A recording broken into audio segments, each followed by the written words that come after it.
Kedves klubok, a tavalyi találkozás volt a nagy reményekkel indultunk ennek a BMW-s klubnak, ennek indultam én.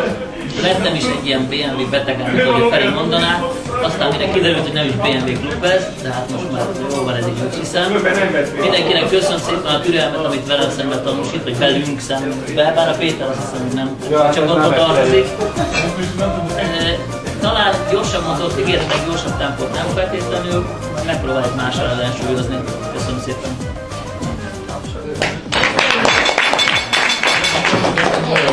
Vissza! Hát nem magát. Szeretném mindegyikatoknak megköszönni, hogy megosztottátok velem az utat eddig, és jót motorozhattunk együtt. Saját, nem az utat.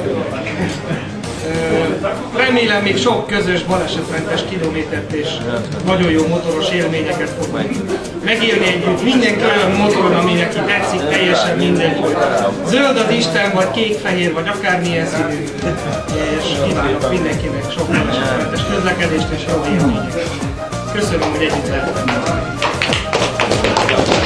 Tehát igazándiból én nem voltam eddig olyan beszédük, ezt észrevettetek szerintem, mert nincs semmi kilóka, hát én nem feltétlen vagyok az a sávomból talán vagy nem is tudom. Szavak embere. Szavak embere, nem vagyok annyira szavak embere. Ő a kanyarok embere.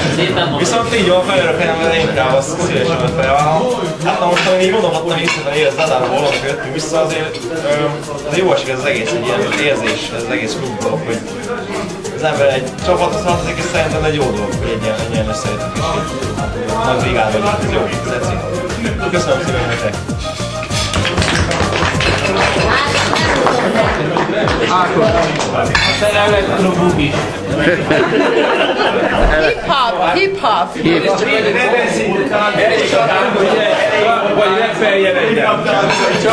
Csatlakozom az előttem szólóknak, és köszönöm szépen a meghívást, örülök, hogy itt lehetek. Én nagyon élveztem eddig ezt a túrát, remélem nem túl sokat kellett rám várni, azért annyira kiderült mégsem.